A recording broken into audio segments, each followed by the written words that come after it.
अधिकारी कर्मचारी एकत्रीकरण समितीच्या अनुषंगाने जिल्हा परिषद लातूर येथे आज 22 दिवस झाले आंदोलन पुकारण्यात आलेलं आहे। जिल्ह्यामध्ये 864 कर्मचारी असून त्याच्यामधले जवळजवळ 600 कर्मचारी हे दररोज जिल्हा परिषदला आंदोलनामध्ये सहभागी होत आहेत। आंदोलन करण्याचा मुख्य हेतू असा आहे की 14/3/2024 रोजी राज्य शासनाने राष्ट्रीय आरोग्य अभियानमध्ये काम करत असलेले जे भी काही कर्मचारी आहेत, ज्यांना 10 वर्ष काम करून उलटून गेलेले आहेत, अशा सर्व कर्मचाऱ्यांना नियमित शासन सेवेमध्ये समावेशन करून घेण्यात येईल अशा पद्धतीचा एक GR काढलेला आहे। परंतु त्या GRला आज 18 महिने ओलांडून गेले तरी पण राज्य सरकारनं त्या GRकडे कसल्याही प्रकारचं लक्ष दिलेलं नाही।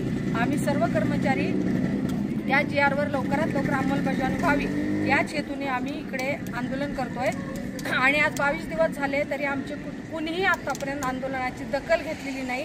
ही अत्यंत आमच्यासाठी दुर्दैवी बाब आहे।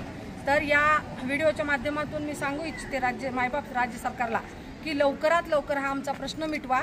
आमची ह्या एका मागणीबरोबर आमच्या जवळजवळ 20 मागण्या अशा मूलभूत आहेत, जसे की आमचे बोनस असेल किंवा पगारवाढीचा मुद्दा असेल, बदली धोरणाचा मुद्दा असेल, EPF असेल, ह्या सगळ्या गोष्टी ज्या आहेत त्या गोष्टींचा पण आमच्याकडे ज्या त्यांच्या हातात आहे जे करू शकतात आणि हे करण्यासाठी त्यांना जास्त विचारसुद्धा करायची गरज नाही, कारण ते आमच्या हक्काच्याच गोष्टी आहेत सगळ्या ज्या इतर कर्मचाऱ्यांना लागू आहेत। विशेषतः समान काम समान वेतन देण्याचे सुद्धा आश्वासन त्यांनी बऱ्याच दिवसापूर्वी केलेलं आहे, परंतु त्याच्यावरही कसल्याच प्रकारची अंमलबजावणी झालेली नाही।